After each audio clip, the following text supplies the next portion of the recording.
BNP chairperson Begum Khaleda Zia গত 30শে December 2025 সালে মারা যাওয়ার পর 31 ডিসেম্বর তার স্বামী শহীদ প্রেসিডেন্ট জিয়াউর রহমানের কবরের পাশে কিন্তু এখানে তাকে তার সমাধি রয়েছে। এবং আপনারা দেখতে পাচ্ছেন যে আজকে কিন্তু প্রায় 3 দিন পেরিয়ে যাওয়ার পরও কিন্তু বিএনপির বিভিন্ন পর্যায়ের যারা নেতৃবৃন্দ রয়েছেন তারা কিন্তু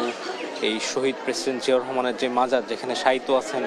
বিএনপি চেয়ারপারসন বেগম খালেদা জিয়া, তার মাজারে কিন্তু এসে সবাই আসলে শ্রদ্ধা নিবেদন করছেন এবং প্রতিদিনই কিন্তু এই সংখ্যা আসলে বাড়ছে। প্রথম দিন যদিও বন্ধ ছিল, এই সংরক্ষিত ছিল, সর্বসাধারণের জন্য উন্মুক্ত ছিল না জায়গাটি, তবে তাদের জন্য উন্মুক্ত করে দেওয়ার পর দেখতে পাচ্ছেন নিশ্চয়ই যে তারা বিভিন্নভাবে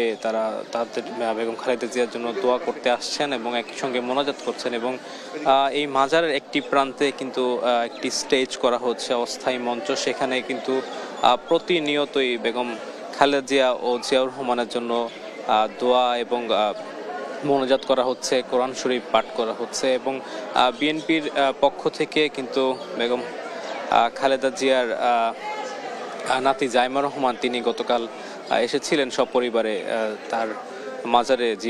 জিয়ারত করতে। এবং বিএনপির স্থায়ী কমিটির বিভিন্ন নেতাদেরকেও আমরা দেখতে পেয়েছি, তারা জুম্মার নামাজ আদায় করেই ছুটে এসেছিলেন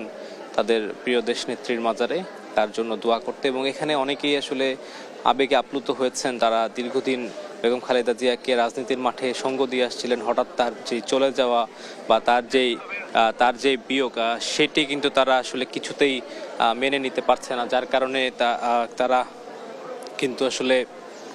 যতক্ষণই আসলে সময় পাচ্ছেন তারা কিন্তু ছুটে আসছেন এই বেগম খালেদা জিয়ার সমাধিতে এবং তাকে শ্রদ্ধা নিবেদন করছেন এবং তার প্রতি আসলে তাদের যে ভালোবাসা সেটি কিন্তু তারা এখানে ফুটিয়ে তুলছেন। তো আমার কাছে বেগম খালেদা জিয়ার সমাধিস্থল থেকে এখন পর্যন্ত এই ছিল সর্বশেষ।